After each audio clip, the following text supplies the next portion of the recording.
Kamu masih ingat kejadian ini? Ini? Atau ini?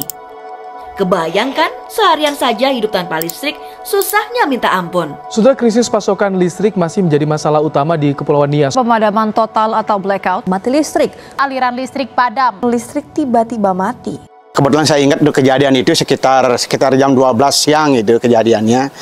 Saya lagi ada pemasangan ukiran di suatu tempat. Waktu itu saya membutuhkan listrik untuk alat saya buat motong-motong ukiran. Nah, pas saat mati lampu ya nunggu-nunggu gitulah. Ternyata lama juga ininya. Itu jam siang ya, kayaknya sih harusnya nidurin anak gitu, jam-jam nidurin anak gitu. Karena saya punya balita waktu itu.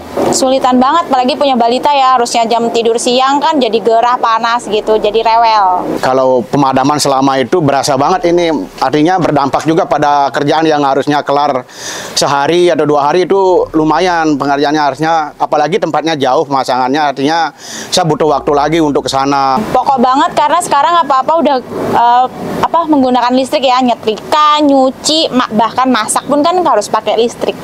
Ya menurut saya listrik itu kebutuhan pokok, apalagi saya sebagai pengrajin ukiran itu banyak memerlukan pamannya seperti untuk memotong ukiran pakai gerinda, kan ada gerinda terus bor juga butuh ini juga, apalagi saya sering kerja lembur kan di suatu tempat.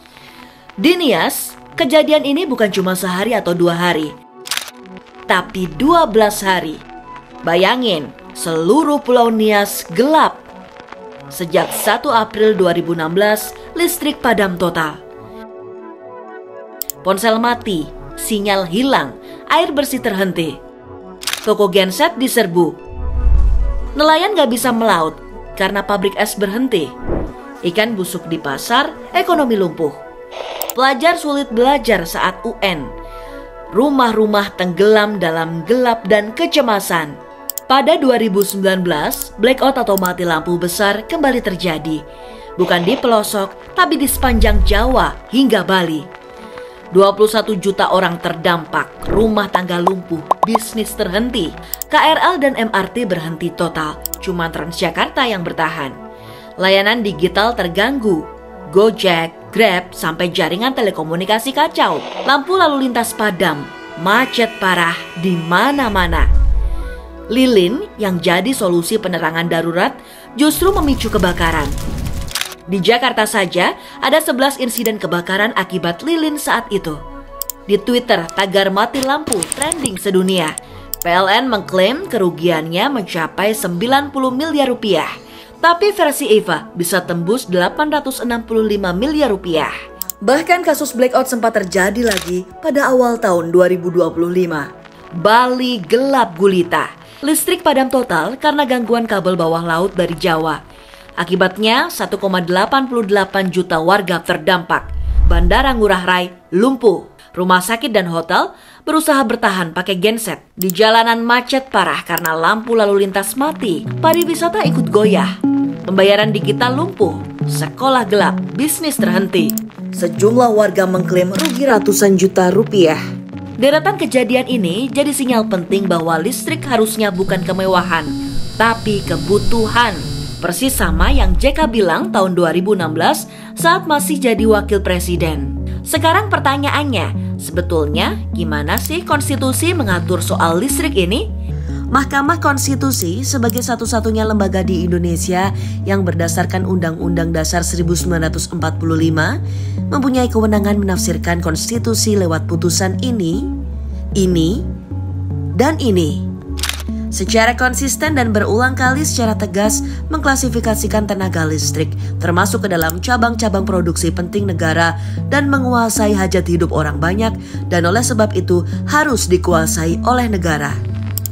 Singkatnya, listrik bukan sekadar urusan bisnis, tapi hak setiap warga. Negara punya kewajiban memastikan semua orang bisa menikmatinya.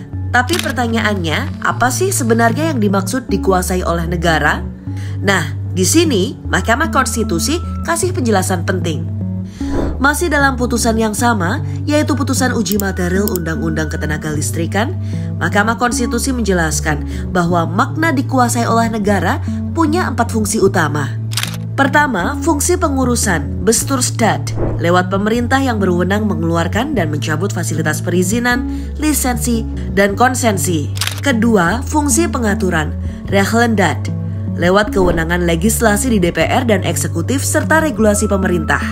Ketiga, fungsi pengelolaan Beheerstaat oleh pemerintah untuk mendayagunakan penguasaan sumber kekayaan demi sebesar-besarnya kemakmuran rakyat melalui BUMN atau kepemilikan saham. Dan keempat, fungsi pengawasan Toezichthoudenstaat.